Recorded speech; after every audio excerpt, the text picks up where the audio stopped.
Hello, Percy.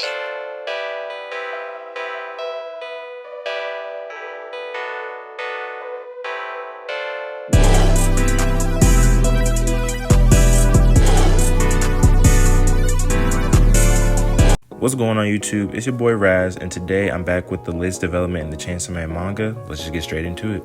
This video will contain Chainsaw Man manga spoilers, so if you don't want to get spoiled, then please do not watch this video. Thank you.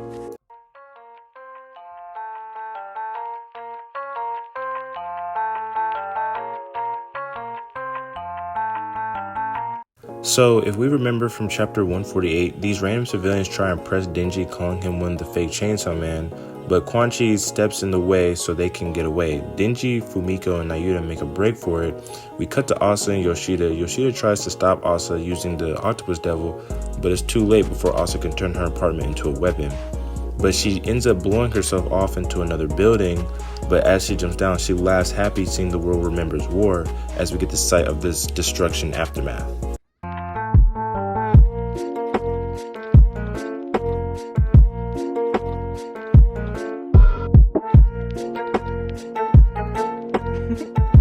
So the chapter's name is Devil's Choice, which we'll see why in a minute, but this guy is screaming about how he already knew mankind and devils would go to war someday. We see him trying to hype up other civilians, telling him that this is the prophet from ignoring the prophecy, and he just starts babbling about obeying the voice of God to burn Chainsaw Man army down to ashes, as him and the other civilians scream to burn Chainsaw Man.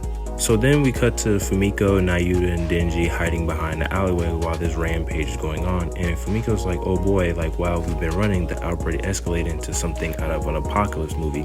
Denji's like, hey, like this is an emergency. Like if push comes to shove, like I just bust out the chainsaws. And then she's like, no, like don't be ridiculous. Like this is the worst time to turn into Chainsaw Man. And then she's like, if these people see you transform, they'll burn you to a crisp. Fumiko goes on to say, like, don't worry, like I'll protect you. And then Denji and Nayuta both look, and Nayuta's like we don't need your protection. And then she's like, I'm stronger than you, like I'll kill anything that attacks us. And then Fumiko looks down, and then she looks up and says, like, and if humans attack us, like could you kill them too? Nayuta's like, no duh, like humans are weak sauce compared to devils. And then Fumiko looks up and then looks at Denji's like, what have you been teaching her? And Denji's like, whatever's on educational TV, I guess. Denji looks and remembers, like, I'm worried about the apartments. And then Nayuta looks at him. Then Nayuta says, like, yeah, the pets must be hungry. Then Denji looks down and is like, oh yeah, we should go home. So Fumiko's like, come on guys, like obviously we can't do that. I guarantee you those church freaks have stalked out your apartment. And then Denji just completely ignores her and is like, the pets are totally waiting to be fed. And then Nayuta's like, yeah, let's hurry. So Fumiko stands in the way of them and is like, yeah, I can't let you go home. Like we'll shelter you two at a public safety facility. And then they're at this standoff. Then Nayuta shoots one of her control chains at Fumiko, and Fumiko dodges out the way, but then it hits a grandma in another building off to the side, and then she breaks through the window and grabs Fumiko and starts choking her. Denji instantly starts tickling Nayuta to stop her from controlling the grandma, and like, you know, he says like, take this tickle attack as she starts laughing, and then the grandma lets go of Fumiko, and then Denji's like, run Fumiko. And then as Fumiko's trying to like catch her breath, like Denji tells her like, yeah, we can manage on our own. Like if you stick around, like she'll kill you for real. And then Fumiko looks and then she just dips immediately. And side note here, I thought Fumiko was gonna do at least like something, like she just literally got choked and then dipped. Like I thought we was gonna see like, I don't know, whatever devil contract she has or just something, but Denji told her to run and she dipped. She was like, yeah, I can't beat her. Like there's no point in me trying to fight. I thought it was pretty funny. So as Denji and Nayuta stare at the alleyway to see Fumiko's gone, Nayuta says, okay, let's head home now. And then Denji like calls Nayuta's name and says, you really tried to kill her just now, didn't you? And it just cuts to Nayuta just looking. Then Nayuta says it's fine for devils to kill living things of any kind. She says fish swim, trees photosynthesize, it's the same thing. She also asks Denji like, you must feel it instinctually too, right? Hurting people makes you feel alive. And Denji just looks at her, and then Nayuta looks back at him. Then Nayuta asks Denji like, you want to join the devil's side with me? And then Denji's like, oh, you can't be serious. And then she says, I gave it a lot of thought before I fell asleep. Humans' cultures is fun and all, but it's suffocating, isn't it? If we rule over people as devils, we could go pig our own favorite foods whenever we want. We could own cats of every breed, or even own 100 dogs.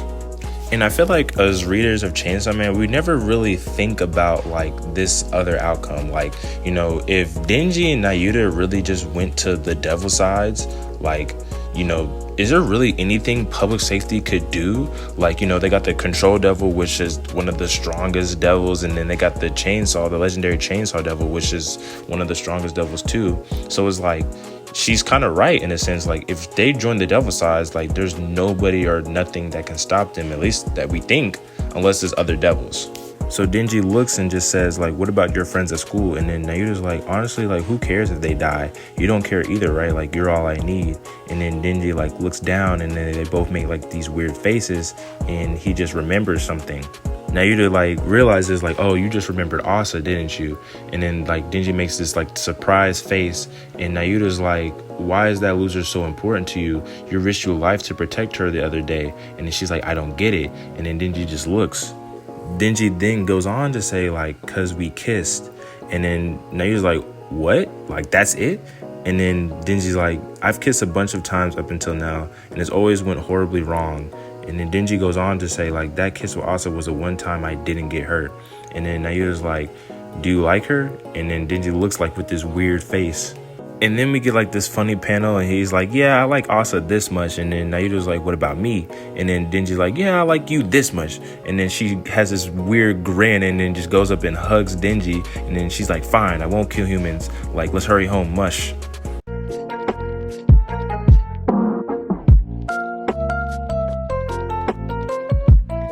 So all in all, a great chapter. The three things I kind of want to point out is, first is Fumiko. Fumiko was kind of a disappointment. I thought she would have done a little bit more, especially since she's supposed to be watching the chainsaw devil and the control devil. Like, you know, I thought she would at least put up some kind of fight, but she just got choked by grandma, and like, that was it. So maybe she redeems herself in the future, maybe not. I really don't know what their plan is with that. Second is also Nayuta and how her, you know, she kind of had this random ideology of saying like, yeah, Denji, like, we should join the devil side. Like, we could do whatever we want, and like, nobody could stop us. And is low-key right in a sense. Like, you know, they really could just go join the devils. You know, nobody, not public safety, nobody can really stop them because, you know, they're so powerful and strong. And I think Nayuta had a big point. Also, I thought it was kind of funny how, like, you know, when they start talking about Asa, and then Denji's like, yeah, I like you way more than Asa. And that just completely changed her whole, you know, sense, and was like, yeah, let's just not kill humans and let's hurry home. And then the last thing is like, you know, Denji talking about the kiss with Asa and how he risked his life to save her. And it's low-key right. Like, when Denji kissed Himeno, like, he got throw up all in his mouth, and it was just nasty. And then when he kissed R.A.S, she ended up cutting his tongue out or whatever, and then tried to, you know, kidnap him and stuff. And then, but like the one time when he, you know, it wasn't even Asa he was kissing. I think it was just Yoru that was trying to make him into a weapon or whatever. And the one time he kissed Asa, he didn't get hurt. And he was like, it made him like her a little bit because that was the one time. So it is kind of funny how Fujimoto like never not takes like the characters out of their personality. Like, you know, Nayuta's a kid, so she's gonna be a kid. Like, she gets persuaded easily by these stupid little things. And Denji is always gonna be Denji. So they're just like, they just act on a whim. And now we just have to see like what goes on when they go home and stuff, and see what happens there. Like, is the church Chainsaw Man people are gonna be stalked out there? Like, is Fumiko gonna come back? What happened to Yoshida? You know, where is Yoru and Asa right now? Like, there's so many more questions, and we were on a 2-week break again, so we're just gonna have to wait till next week. But if you guys enjoyed this video, remember to leave a like, subscribe, and comment. And let me know any of your guys' thoughts in the comments and what you thought about this chapter, and Nayuta and Denji and Fumiko and Asa and all these other factors. And y'all have a great day. R.A.S out. Bye.